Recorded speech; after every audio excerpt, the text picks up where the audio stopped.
All right. Welcome, everybody, to the Phys Ed Summit 3.0. This is the early morning edition on the East Coast of the United States. But my name is William Bodie, and I am from Charlotte, North Carolina, here in the United States. And I am so glad that everybody is here. We have had a great Phys Ed Summit and just phenomenal support through the Phys Ed community has made this happen, and just your efforts into the contributions and watching the videos is awesome. I just have no other words but awesome. It's great. And remember that, excuse me as I get ready, that everything will be archived in the Physedagogy YouTube channel. There's so many great resources out there that you're going to have to probably go back and watch your videos over again. Go find out some that you missed. Twitter has been trending. We've been trending for the whole day. So a lot of great information out there, so I encourage you to go back. A couple things, little housekeeping items. We are dealing with technology, and we'll ask you in advance for your patience. Never know when our internet loses connection or something happens, but if you'll visit the Tassel link that was on the conference program, we will get back going shortly and as fast as we can. Let's see, what else do I need? Also, the Phys Ed Summit, we've got just a couple hours to go. Some of y'all have been troopers and hanging in there. We will have a post survey for our Phys Ed Summit that just gives us the data that we will need to make Phys Ed Summit 4.0 and tailor it to your needs as the professional development learner. All right, I think I have everything. I will be back channeling through the Tassel link. And now, without further ado, I'd like to introduce our presenter for the day, and I'm going to do my best with his name, Osama Abu Jafar, right? Osama, is that right? Yes, that's right. Close. All right. And Osama is at MrOsamaPE.com. He is a PE teacher from Palestine, born in Germany, raised in Jordan, and works in Saudi Arabia. Or Saudi Oman. Sorry, I was in Saudi Arabia, Oman, and now I am in United Arab Emirates. There we go. All right. And he's also the co-founder of PhysEdMe.com. And I know those of you that follow Twitter definitely know Osama. Today he's going to be talking about new adventure challenges, ideas in Phys Ed. Mystery Skype, an educational game. Invented by teachers, played by 2 classrooms on Skype. The aim of the game is to guess the location of the other classroom by asking each other questions. He's also going to be talking about Google Cardboard in Phys Ed, what it is, and what are the potentials of using it in your classrooms. So without further ado, Osama, I'm going to turn it over to you. Thank you, William Bodie and the Physedagogy team for organizing this amazing event. You'll find me always on Twitter on Osama13. I'm going to start my presentation now. I'm going to share my screen. It's all about Adventure Challenge. Okay. So, are we ready to go, William? You are set to go. Yep. Good, nice. Okay, so Adventure Challenge. I did choose this topic in physical education for many reasons. I think this is the part within PE that we are really close to the kids, and it is, I think, the part where PE comes really close to real life. This is a brief about me, and so why Adventure Challenge?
Okay, so this was the first video, and I got this from YouTube, and I just put even from where I got this one.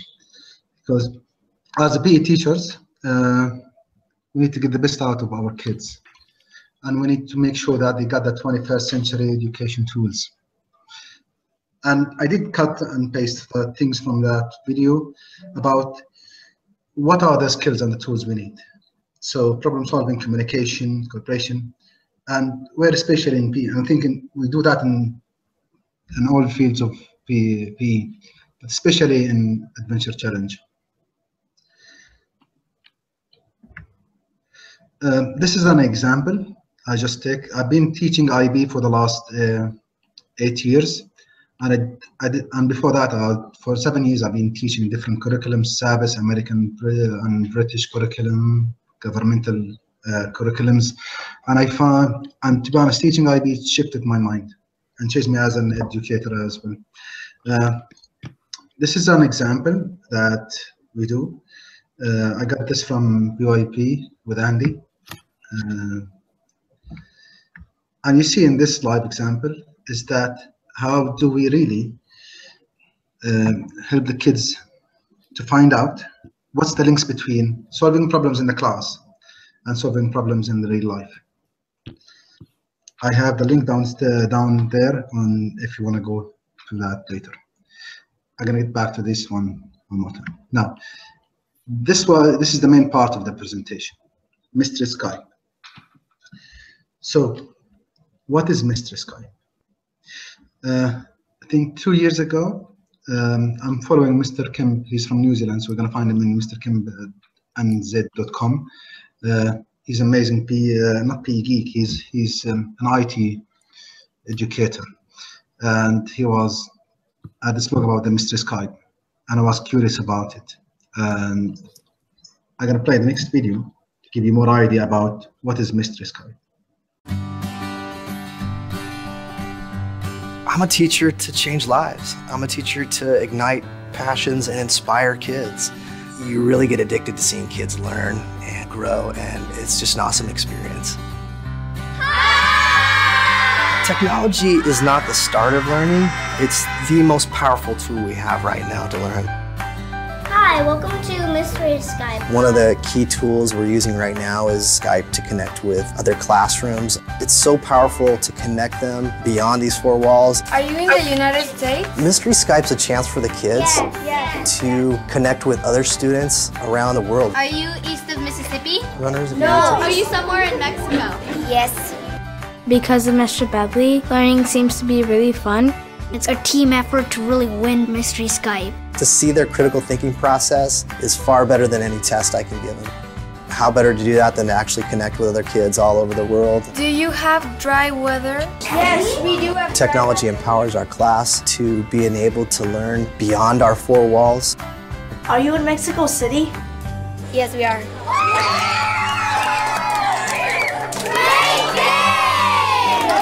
I'll take risks to try to expand their learning beyond what they could have ever imagined. Okay. So, Mystery Skype is a collaboration activity run by two groups of students to figure out where are they. And I did this with different countries. I've done it with India, Slovakia, Sweden. And how to create or how to start with Mystery Skype. To be honest, it's so easy. All you have to just find a class and just arrange the time, and then you share your story. Then you do it and you share the story. I didn't, to be honest, it's called Mystery Skype. I didn't use the Skype as a platform. I did use Google Hangouts, so I have a copy on my YouTube channel, and I share that with the parents later. It was an amazing experience. Now, for PE teachers, I think a good way to start, if you want to do it with PE teachers, is that visit map.com, where I just started to create this map and asking PE teachers to jump and join, and they sign up and just and they're going to be pinned in this map. All you have to do is just go to the website and find where you want to go, or whom you're going to connect. I know that Adam in Saudi Arabia had done like an online with the students in the States, and he was teaching even online a class. So I'm going to show you next is that, for example, this is an example. This is my grade 3s, and they done the mystery Skype, and it was around 1 hour. I just cut maybe 3 minutes, 4 minutes exactly, with a class in India, and they try to find out where they live.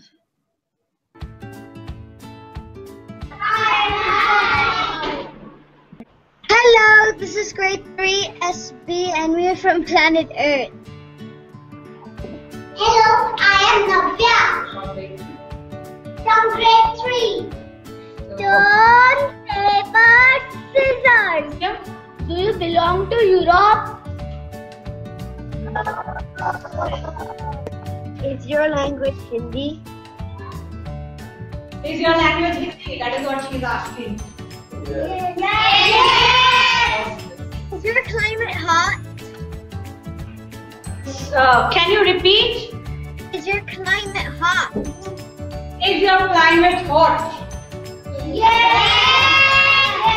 Are you in the Indian Ocean? Are you near the Indian Ocean? Yes. Is your currency rupee? Is your currency rupee? Is your currency rupee?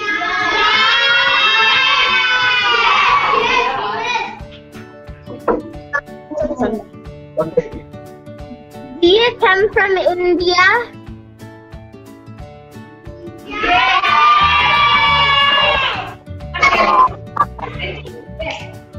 Can you guess our city? We do belong to India, but can you try guessing our city? Are you in the capital of your country? No. Is your currency dirham? Yes. So that currency is dirham. So now guess. Now you can. Is Urdu the common spoken language? Is your climate humid? Is your city surrounded by a body of water? Is your city surrounded by body of water? Yes. Is your city Mumbai? Is your city Mumbai? No. Is Arabic the language which you use?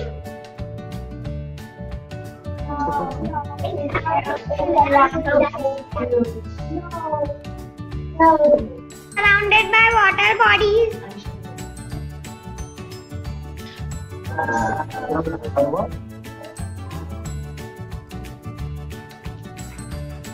forgot what to say.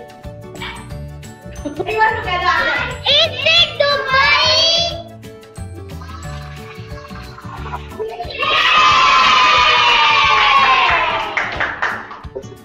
Are you from New Delhi?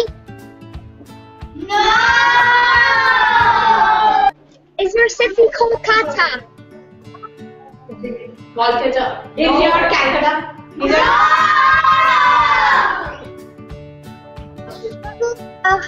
Ahmedabad? Is it Ahmedabad? No. Is your city Surat?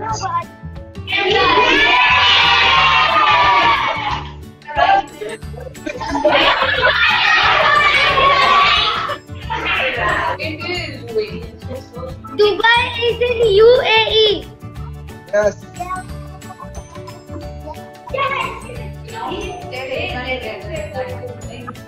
I'm very glad to have this session.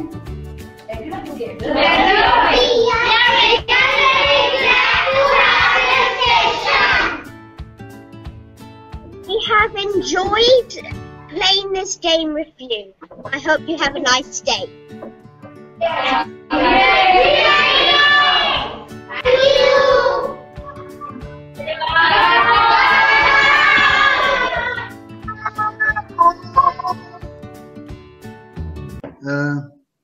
So what are the kind of questions do kids ask? Mainly is they ask questions where the answer is yes or no. So where do you live in the northern hemisphere? Do you live in North America, Europe? So the answer should be yes or no. These are an example for the kind of questions you can ask. Now you can ask, then you might say, okay, what does this have to do with PE? Because we do orienteering, and since we have been teaching in IB school, we are requested to integrate with homeroom teachers. And this is a copy of the weekly plan of the class. This is the homeroom class. So we're doing orienteering in the class. So the is to integrate with the homeroom teacher is that we do something similar. So we've done orienteering already in PE in the class, but I thought, okay, Mystery Skype would be a great experience. You can see us not only in PE, Mystery Skype is an amazing game that can help you in all other subjects. Math, art, science, reading skills, social studies, and even it can improve your social skills. The kids love it. Give it a go, try it once, and you're gonna see the fun even in their eyes. So it's not only game for fun. The kids do really learn loads of stuff. This is one of the reflection or assessment that kids do it after the Skype, and they just reflect on and answer a few questions about what information did you get from the Skype, what did surprise you. And if you look at the right side of this paper, is that before we start, usually most of the kids, they have a rule.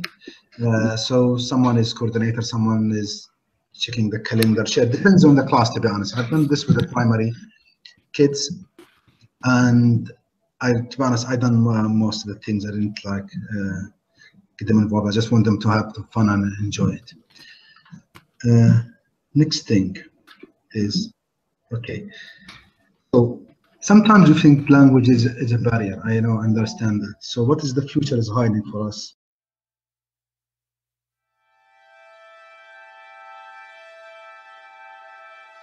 Hi, can you guess where I live?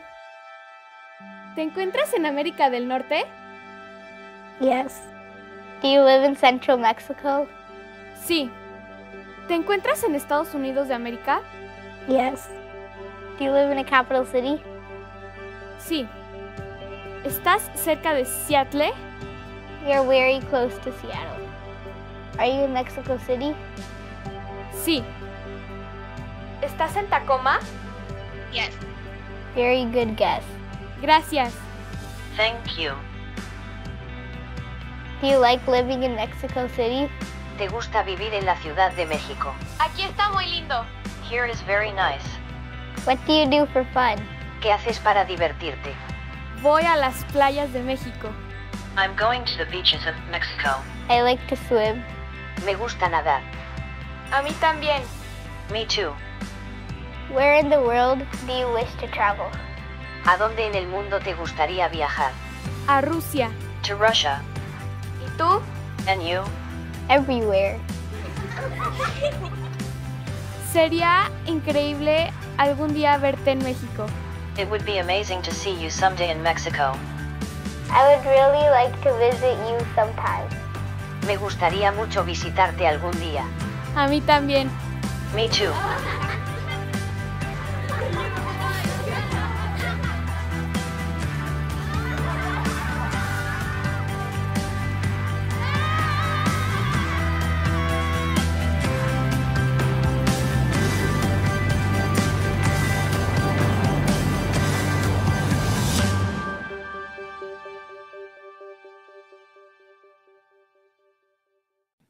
So I think the language will not be even a barrier in the future when this software comes in, and it's going to be doing the auto translation for the voice.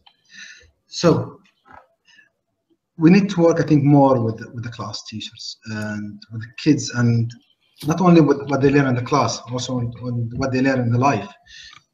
For example, this is also from Andy. This website, PYP with Andy. It says we try to integrate. For example, this is an example for the integration with math, where the kids use the math skills and in PE. And if you want to see the full planner, you can see the link below, and it's also on the Twizzle.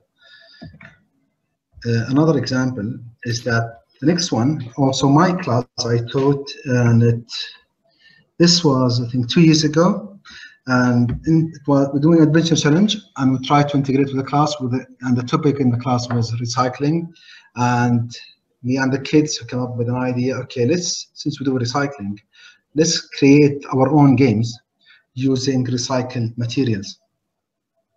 So let's watch this.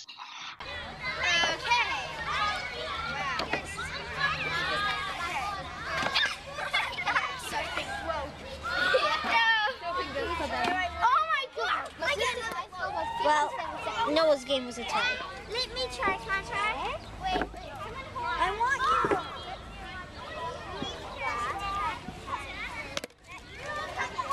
Yes.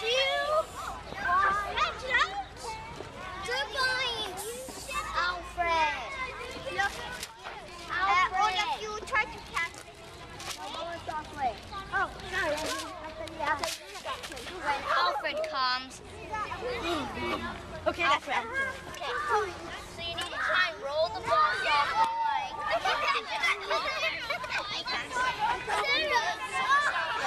Lands in there.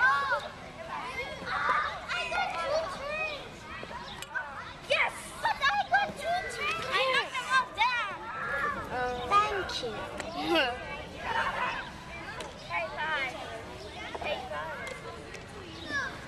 I won at that game, and guess what I got? You won prizes. In which game? That game. This one? Yes.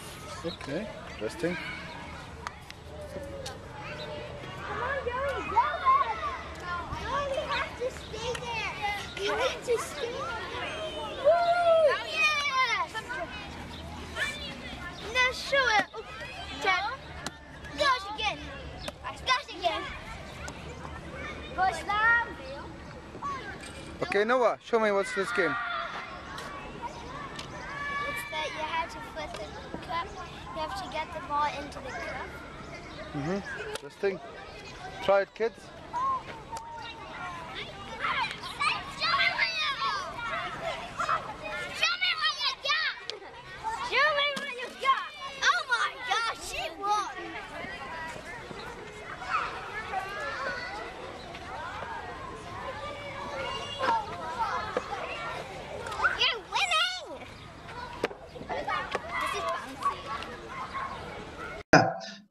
So this was integration, and the kids create their own games, and they even use it during the break times. Next one is the incidental activity and adventure challenge, and I did ask Jarrod, the PE Geek. You'll find it at pegeek.com, and because I watched this amazing presentation they've done in one of the webinars, and I just asked him if we can use this 10 minutes. Which is really integration adventure challenge in PE. So I'm going to play this, and for the coming 9 minutes. Now, incidental activity is something that happens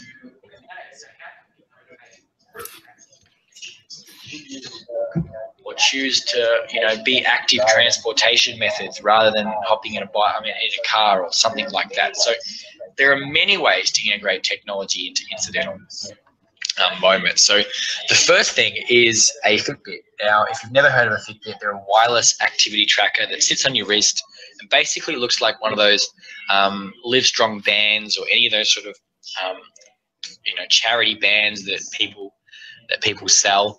And what it does is it tracks the amount of activity that you're involved in throughout the day. Basically, it has a little accelerometer in it, and it can accurately determine the amount of steps that you do and produce this style chart here, which you can see. It shows me when I was most active and then sedentary periods in between sort of 6 p.m. and 8 p.m. That's probably me sitting down for tea, so not a lot of activity there, and going to bed and so on. On the right-hand side, you actually get a pie chart, which shows you the amount of time spent sedentary, which for me was enormous for that day.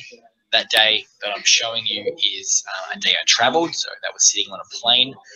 You can see here lightly active for 5 hours and very active for 5 minutes, which is interesting. And the best part is you can actually track your sleep. So if you wear it while you're sleeping, you can wake up and see the amount of time spent in deep sleep and light sleep phases, and use that for health reasons. So Fitbit, very motivational for that incidental activity, because at the end of the day, that's the sort of stuff that gets tracked. And I mean, you can have people competing as friends with Fitbits to try and see who is the most active, for getting people to be the most active. Now, even if you didn't have these for students like we do, when we've got 2 devices and we rotate them through students, and just basically they go on and get their data for their week, which is really good. What you could do is basically just have a competition between staff and post these results to students, and then have them sort of be motivated by your own sort of modeling of why physical activity is important.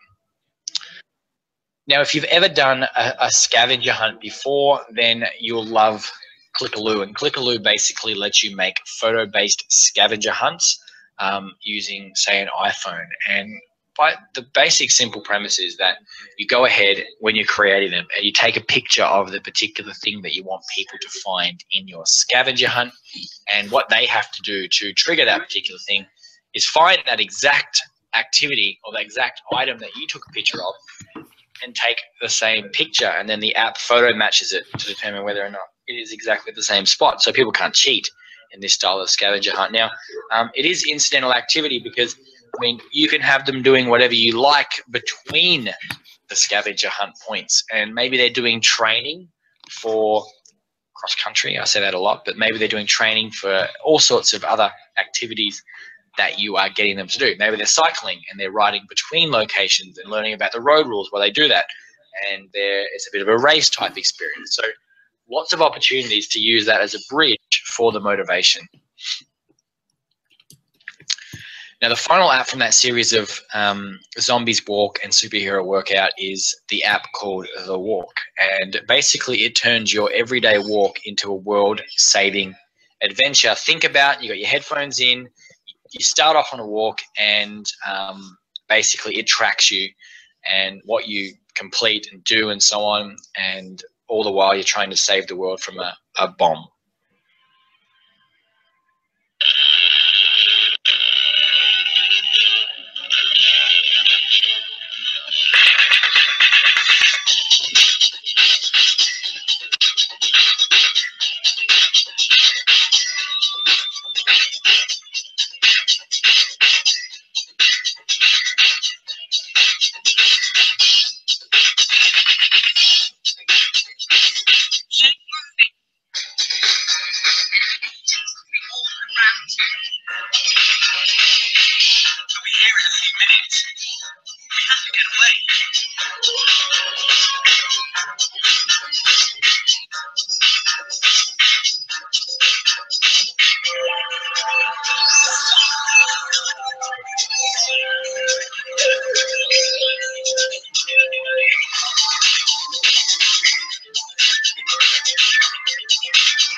Okay, so there you see it. It's available on multiple devices, but the whole note is that you actually start to incentivize that incidental activity in a fun, gamified style way. So I highly recommend checking it out, just going and downloading and putting it on your device and then being part of this story. Students too.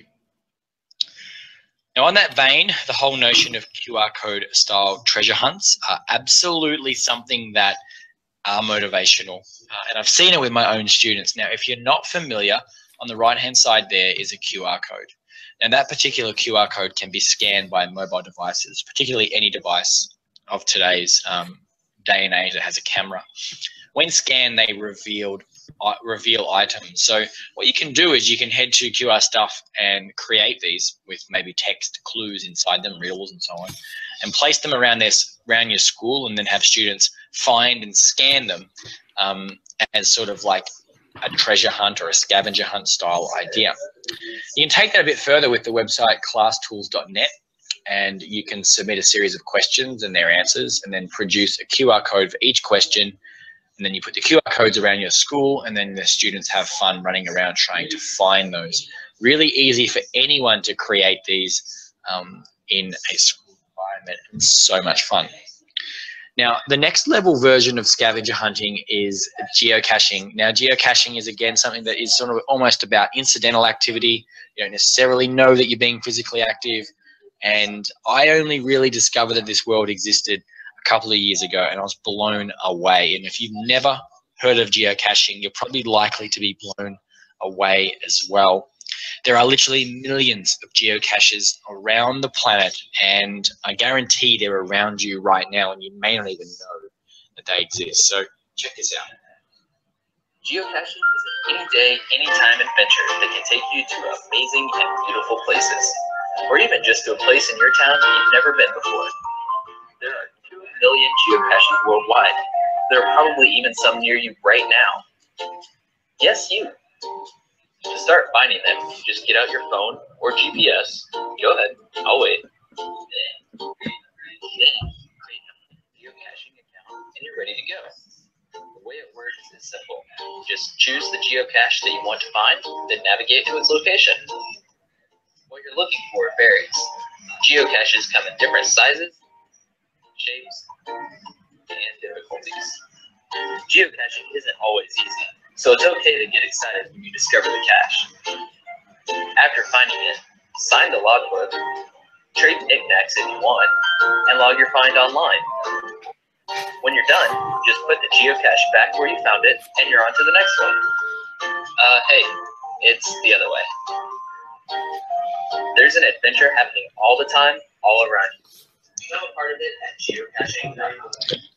Unbelievable. I mean, a lot of people I speak to have no knowledge that these things exist. Now, geocaches are like that. They're little things that you find all around the planet, all in pretty much every country on Earth, and you find them with your mobile device. And it's all about the challenge to get to those things. They're actually, some of them, really difficult, and I haven't been able to find every one that I've ever sought out to find. But the ones I have found have been interesting. They've got logbooks and histories of people who have been and found that before me. And they've also got in it little trinkets and things that you can swap over and use. The best part about it is the incidental activity that happens in between those things. So, I mean, if you were looking to get students active in a way that made them not even realize they're doing it, then geocaching is certainly something that you could explore.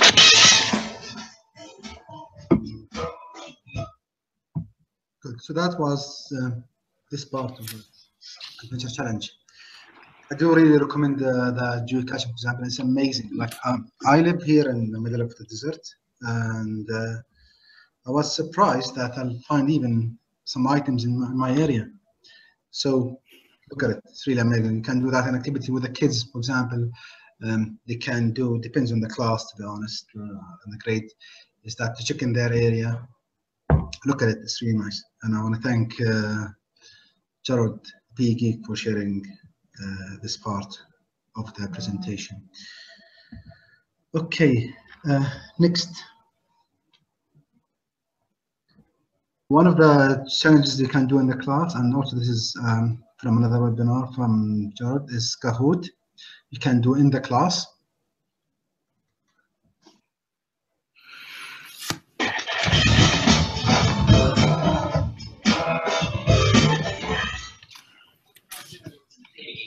And I'm really excited to share with you Kahoot and the points it has filled in my classes, and for that matter, my entire school. Since its introduction, it's gone to incredible lengths with teachers all over using it for every possible subject you can imagine, and you can see why. As outlined in the blog post above, is pretty much like a PlayStation for education, and it uses really incredible gamification, very visible sort of learning across, you know, the people in your cohort to really motivate and inspire. So I'm going to show you how it works and how easy it is to get started using it. You don't need a specific device. Work on any device that's connected to the internet, which means that right now you could go ahead and you could introduce this into your program. Now you can see here that when you head to the website getkahoot.com, and that's how you spell Kahoot, you need to sign up for a free account. And you go ahead and do that. There's no payment, there's no cost ever, it's completely free. And then you're into the page where you can start to use.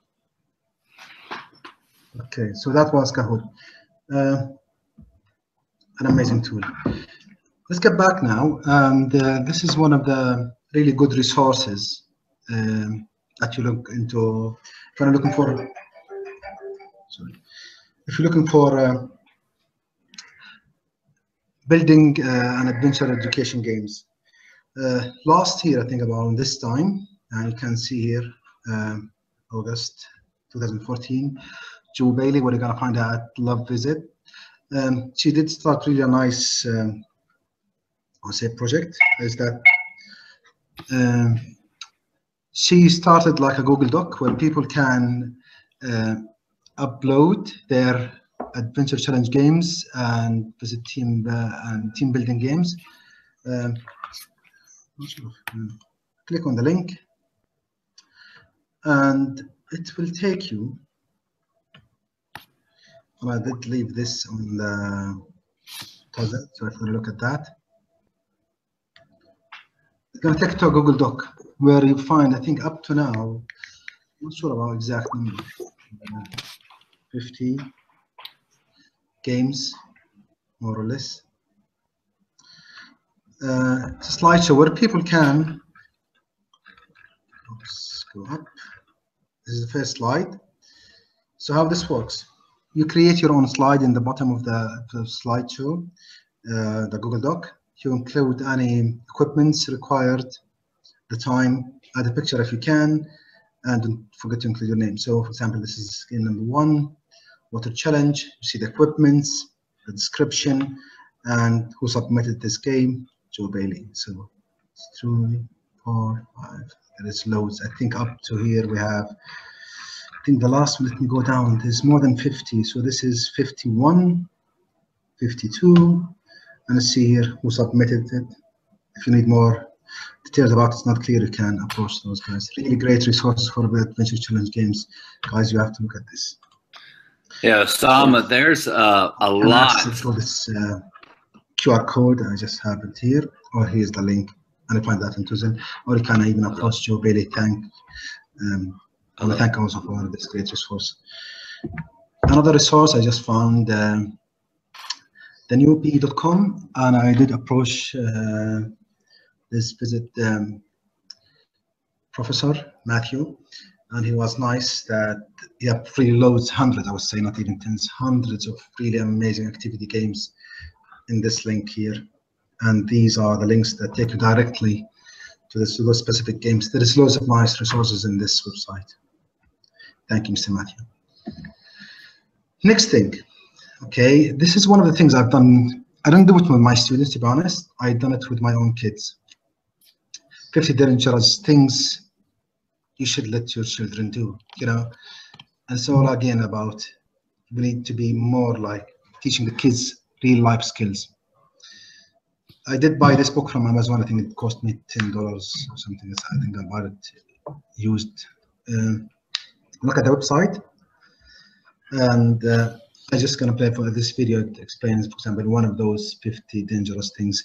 For example, this one I'm gonna done with my kids. It's super glue. I think, yeah, I know you might be shocked. I don't know how we're gonna do that with your own kids in the class. There's some games you can do. Let's try the next one. I'm not sure what do you think about this one.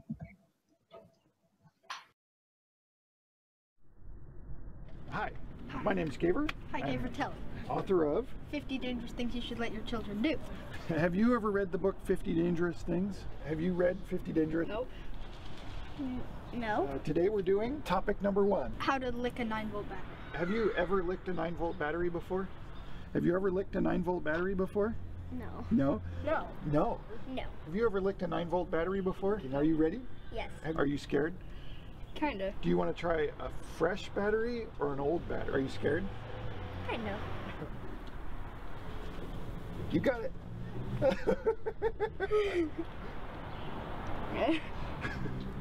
Almost.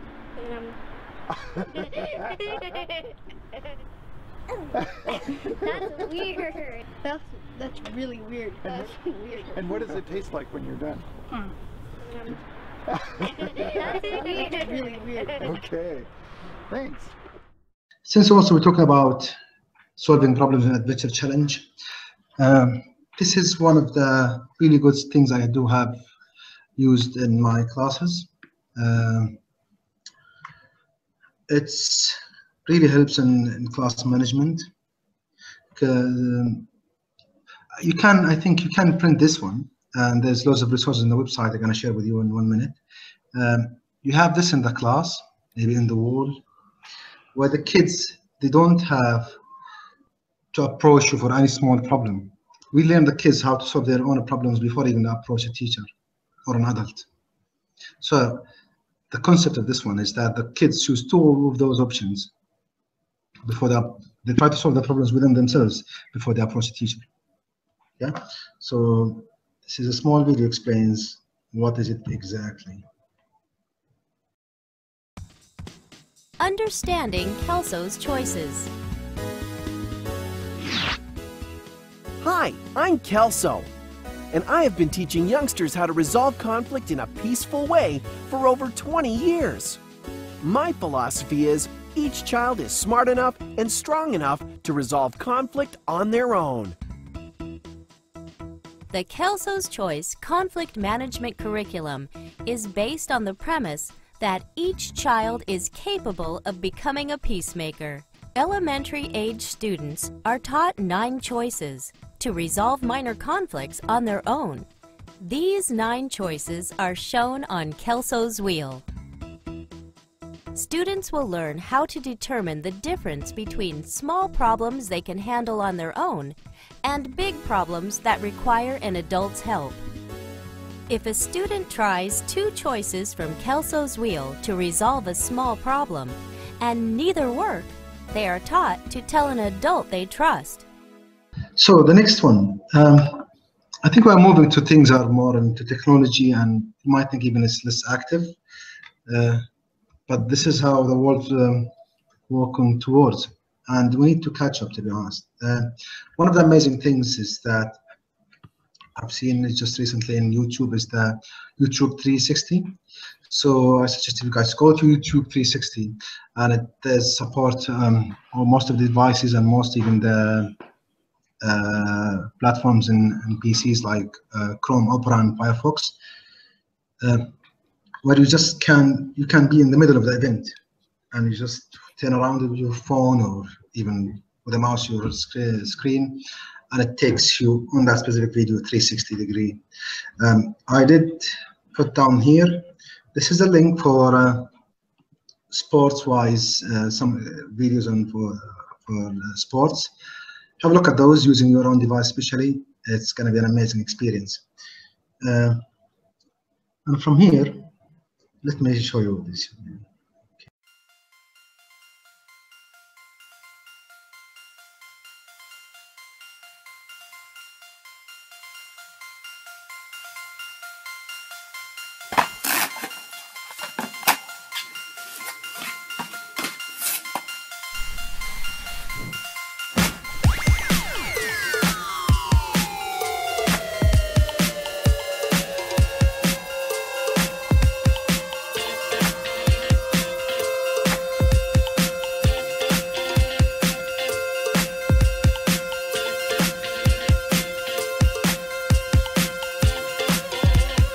Wow. Oh, this is incredible.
Well, this was the Google Cardboard, and it's amazing. You can even those videos in the 360s that use it in the Google Cardboard.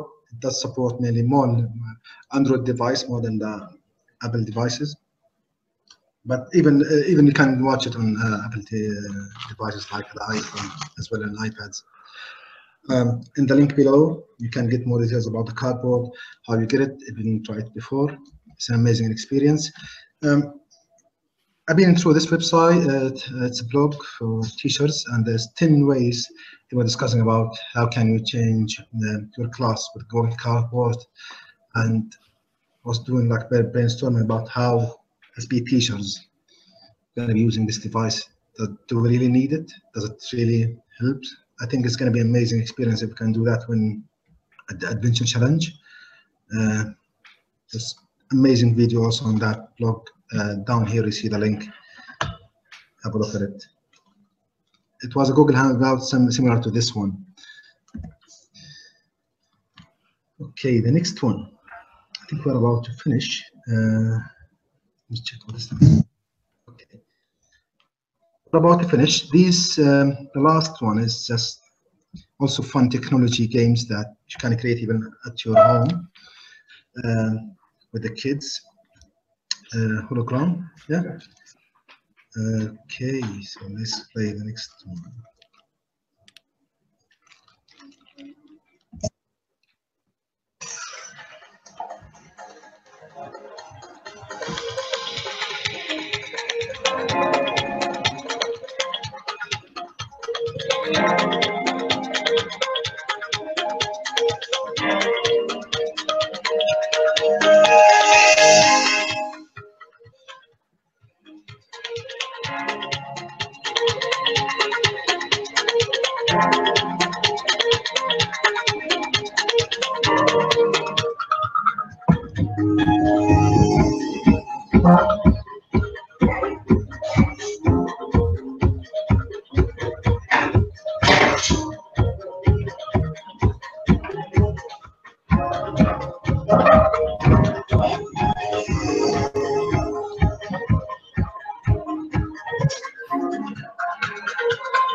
Good, so that was the hologram. Well, maybe the last video is not much in Adventure Challenge and PE, but this is where the world goes into. It's more technology. Try to be even more physicalist. We need to always find the balance between both. And again, technology will never ever replace a teacher, but teachers who don't use technology might probably be replaced. I think we're about to finish. I'm just gonna play one more last video, and if there's any questions, I'm happy to answer.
hopefully, guys, you enjoy this one.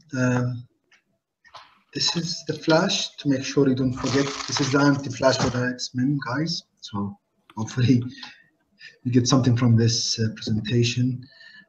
Thank you, and that was all. Osama, thank you very much for that presentation. There's a lot to think about. I love your opening hook video and your closing video. It just really shows us the ever-changing world that we live in. Sometimes we live in our own little box, but that video definitely shows us the implications of teaching our kids 21st century skills. So thank you very much for presenting at the Phys Ed Summit 3.0, and thank you for all those that are out there watching. Yeah, thank you, William, and I want to thank all the PhysDojo team for organizing this amazing event. And hopefully many teachers get loads of stuff from the 24-hour amazing Phys Ed Summit 3.0. Definitely, definitely. Thank you, Osama, again. And wherever you are in the world, good morning, good afternoon, and good night. Thank you very much. Bye-bye. Bye-bye.